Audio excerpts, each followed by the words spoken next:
राजसूय यज्ञ में एक शंख रखा गया था कि जिस समय यज्ञ की पूर्णता होगी तो शंख अपने आप बज जाएगा। तो ब्रह्मा जी भी यज्ञ में थे, भगवान शंकर भी थे, बड़े बड़े ऋषि मुनि थे, सबने वहां भोग लगाया लेकिन शंख नहीं बजा। तो युधिष्ठिर जी ने भगवान श्री कृष्ण से पूछा कि महाराज शंख नहीं बजा। तो उन्होंने कहा अभी यज्ञ पूर्ण नहीं हुआ, किसी अकिंचन महाभागवत ने प्रसाद नहीं पाया। बोले इतने बड़े बड़े सिद्ध ऋषि मुनि आए और उनके प्रसाद पाने से शंख नहीं बजा। अकिंचन भक्त तो कौन ऐसा अकिंचन भक्त रह गया जो राजसूय यज्ञ में निमंत्रण नहीं दिया गया। भगवान ने कहा तुम्हारे द्वारे रोज आते हैं वो। बोले प्रभु ऐसा कौन भक्त है जो रोज दरवाजे आता है और मैंने उसका स्वागत नहीं किया। तो बोले आपके यहाँ झाड़ू लगाने वाला स्वपच वाल्मीकि। बोले प्रभु वो अनन्य भक्त है। बोले महान अनन्य भक्त है और उनके हृदय में भक्ति का अभिमान भी नहीं है। अर्जुन और भीमसेन को भेजा,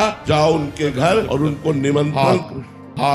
भीमसेन ने देखा कि अरे इनको तो कोई जानता ही नहीं कि ऐसे महान भक्त हैं। ये तो एक हाथ में डलिया एक हाथ में झाड़ू लिए दोना पत्थर वहां उठाते, लेकिन ऐसे महान भक्त जो इस साष्टांग दंडवत किया। तुम कहा अरे मालिक आप ये क्या कर रहे हो, हम तो आपके नौकर हैं, हम तो आपके द्वारा पोषित है। उन्होंने कहा भगवान श्री कृष्ण ने अब आपका रहस्य खोल दिया है, अब आपको निमंत्रण देने आए हैं और आपको। बोले हम तो रोज जूठन पाते हैं, हमें निमंत्रण की क्या जरूरत। बोले नहीं भगवान ने कहा, भगवान की तरफ प्रलय कोप से कहा कि मैं छुप करके आपका भजन करना चाहता हूँ, लेकिन आप प्रकाशित ही करना चाहते हैं। तो यदि आप प्रकाशित करना चाहते हैं तो मैं छुप कैसे सकता हूँ, अवश्य आऊंगा। तो उनको पालकी में बैठाल करके राजसूय यज्ञ में बुलाया गया। द्रौपदी जी ने स्वयं भोजन तैयार किया और जब वो पाने बैठे तो खीर सब्जी दाल कढ़ी ये सब एक में मिला लिया, सब मिला लिया। द्रौपदी जी को अच्छा नहीं लगा, पूरी रात अलग अलग व्यंजन बनाती रही। स्वपच वाल्मीकि जी ने पाया लेकिन शंख नहीं बजा। युधिष्ठिर जी ने कहा महाराज आप तो कह रहे थे अकिंचन महाभागवत स्वपच जी जब पालेंगे तो शंख बज जाएगा। बोले शंख तो बज जाएगा लेकिन अपराध हो गया, इनके प्रति किसी ने अपराध कर दिया इसलिए शंख नहीं बजा। किसने किया? तो द्रौपदी जी ने कहा मेरे मन में एक बात आई प्रभु, पूरी रात सुंदर सुंदर पकवान बना, राजा महाराजा होता तो वो स्वाद जानता, ये क्या जाने स्वाद, इसीलिए में मिला लिया, ऐसा मेरे मन में आया। बोले तो वैष्णव अपराध बन गया, वैष्णव में दोष दृष्टि बन गई, इनके चरणों में प्रणाम करो। प्रणाम किया। जे ही द्रौपदी जी ने प्रणाम किया